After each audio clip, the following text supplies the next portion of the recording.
Well, hello, friendship class. I hope everyone is doing well. December. It comes up every year, but it seems like it comes more often. But we began a new series today. Our new books are here, and by the way, I have our new Sunday school books at the house here, and I'd be happy to bring them out to your house and maybe leave them on the front by the front door if you choose to have me do that. Just let me know by email or call or text, however you want to let me know. I'd be happy to deliver those to you. But we began a new series on emotions, and everybody has emotions. Some are positive and some are negative. My grandmother lived with us since before I was born. I was small when she passed away, and that was my first remembrance of grief. I don't really remember how I dealt with it, but I got over it as time went by. But as we age, such passings are more difficult to deal with. My grandmother was a widow for 39 years, and she raised my dad and 4 or 5 of my aunts during this time. She also grieved over the loss of 2 infant sons in the early 1900s, and I guess that was common back then, that children would die at an early age, but I know that fact didn't lessen her grief. I never knew that side of her. She was always positive, seemed like when I knew her. But these new lessons, like I said, deal with our waves of emotions that are common in most people's lives, such as grief and anger, joy, fear, worry, and just the normal, what I call Monday blues, that keeps a person down and not being able to function right. But God's Word is powerful and wise and can meet the demands of life that we find ourselves going through. Today we're talking about grief and learning how to trust God during those times. Out of 150 Psalms that we have, I think we can find one or more that are appropriate for every situation. You know, our emotions are powerful forces, and they can ruin a person's physical health, mental health, emotional health if they're not checked and dealt with and managed. Having trust in God and relying on that trust is a wonderful boost to our mental, emotional, and physical well-being. Our verses today are found in Psalms 116. But before I read them, I'd like to read from Solomon's Proverbs to begin our study. If I were to ask each of you to let me know what your favorite verse or verses are, it wouldn't surprise me if some of these verses that I'm about to read is not mentioned as a favorite verse. The proverb that I'm talking about is Proverbs 3, 5, and 6. Trust in the Lord with all your heart, and lead not on to your own understanding. In all your ways acknowledge Him, and He will direct your paths. I think these verses cover a wide range of emotional feelings. They may give us our needed encouragement to trust God at a time when really we can't see that as a viable option. And it's those times that we're trusting in our own understanding rather than relying and trusting in God. You know, self-confidence is good when we're having to deal with an event in our life or a situation or even talking before other people. Self-confidence is good, but it can be dangerous if we push aside confidence in God that He would lead and then rely on God. Here's another proverb that reminds us of trusting in our own abilities. Proverbs chapter 28 verse 26 says, "He who trusts in his own heart is a fool, but whoever walks wisely will be delivered." And I think we can that verse implies that acting wisely and walking wisely is putting our faith and trust in God. A few weeks ago, we had a lesson, and I was talking about Psalms and how a number of those Psalms are found in clusters or groups of Psalms that has the same theme. Well, what we're reading in today is part of a cluster. Psalms 113 through 118 are referred to as the Hallel Psalms, Hallel. Hallel is a Jewish praise used in prayer or a song. And these 6 Psalms, 113 through 118, they're songs that were sung during many of the Jewish feasts and festivals. Some of them were sung during the feast, and then some of them were sung at the end of the feast.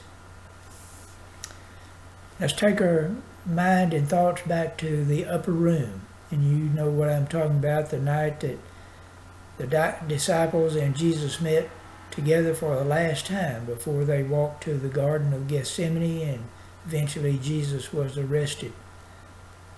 Matthew's Gospel records this: "And when they had sung a hymn, they went out to the Mount of Olives."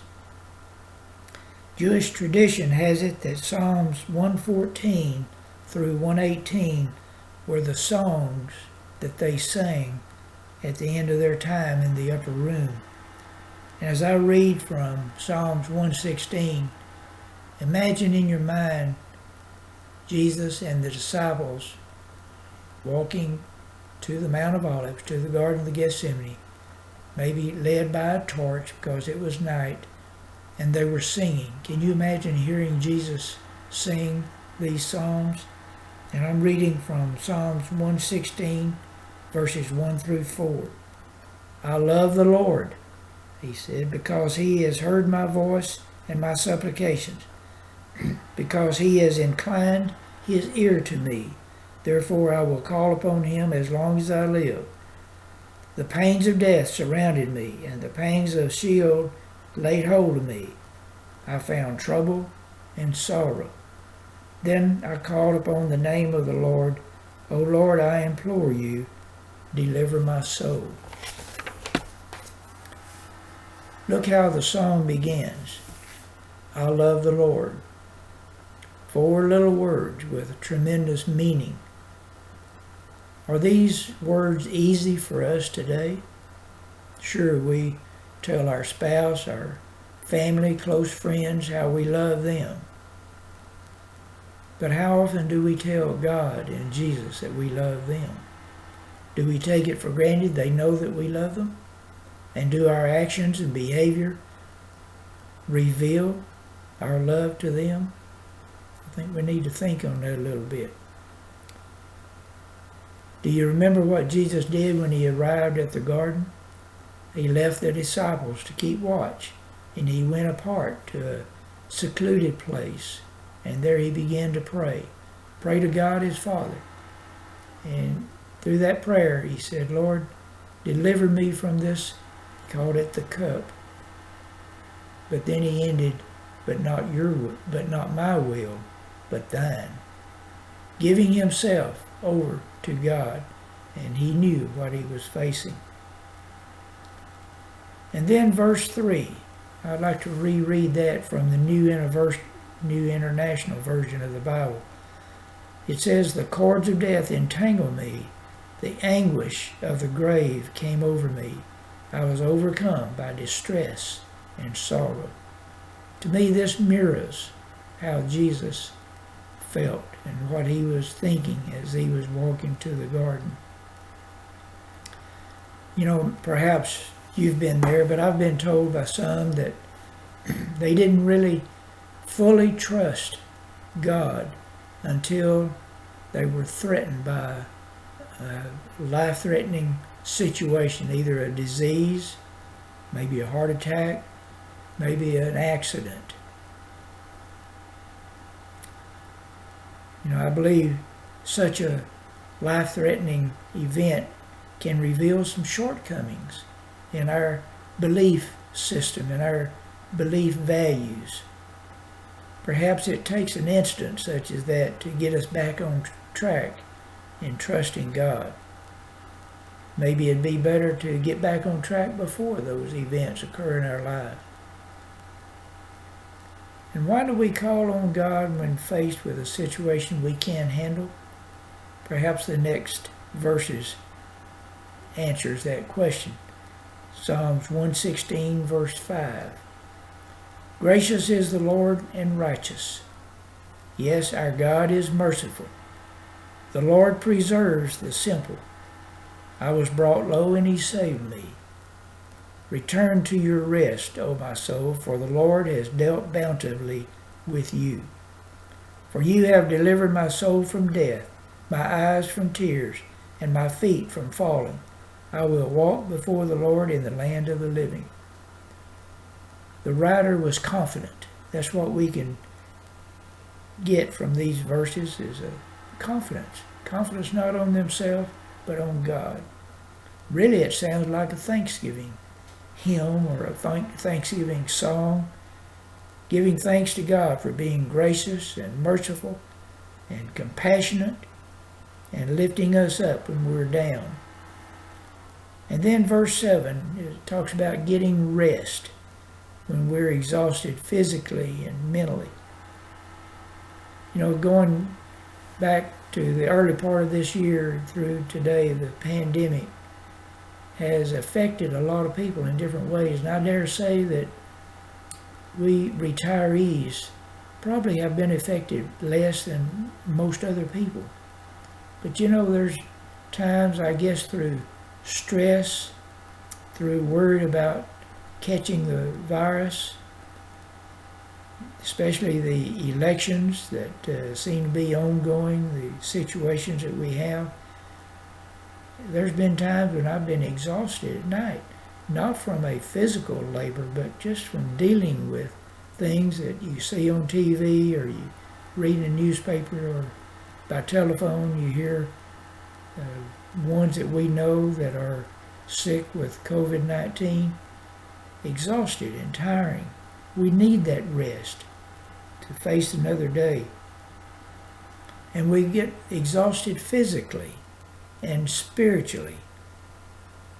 We should slow down and thank God and rest and refresh, because God has brought us through another day, another period of time. And thinking about 2020 has brought us through almost another year. These next verses are from Psalms 116, verse 17. Familiar verse. It says, precious in the sight of the Lord is the death of his faithful servants. Truly, I am your servant, Lord. I served you just as my mother did. You have freed me from my chains, it says. I will sacrifice a thank offering to you and call on the name of the Lord.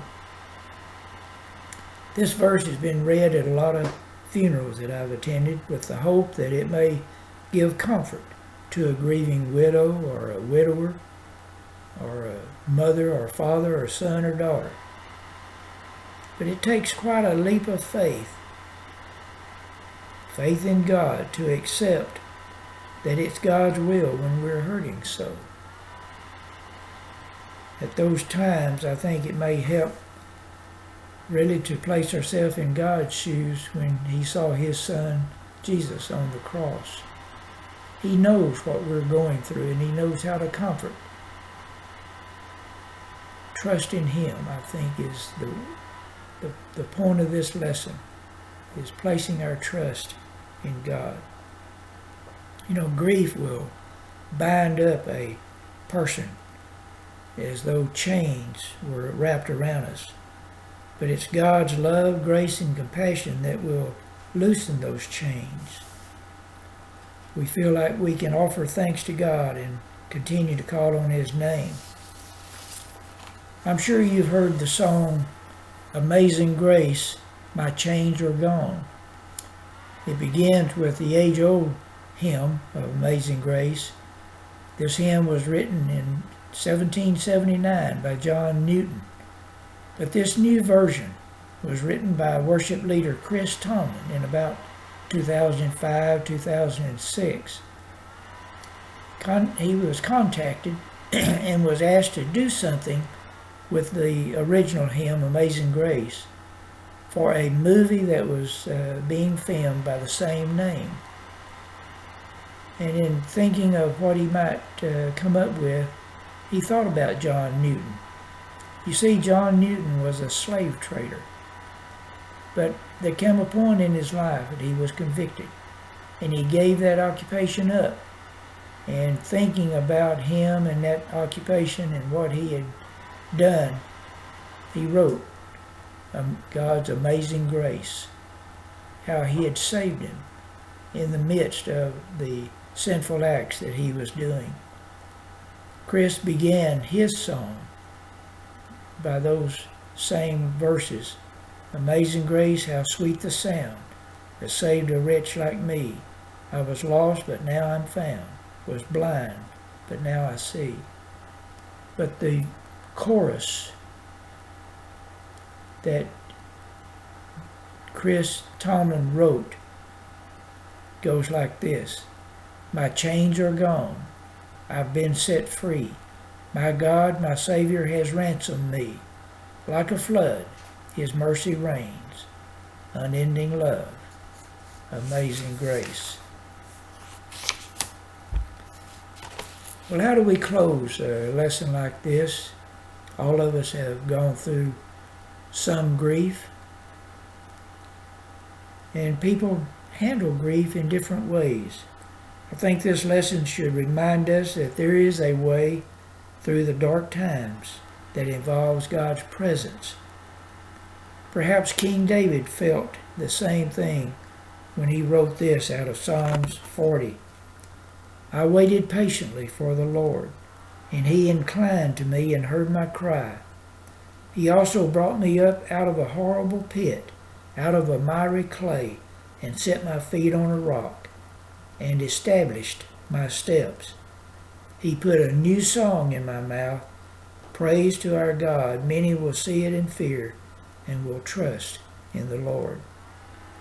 David was author of that Psalms, but the words could easily have been those of Jesus after the resurrection.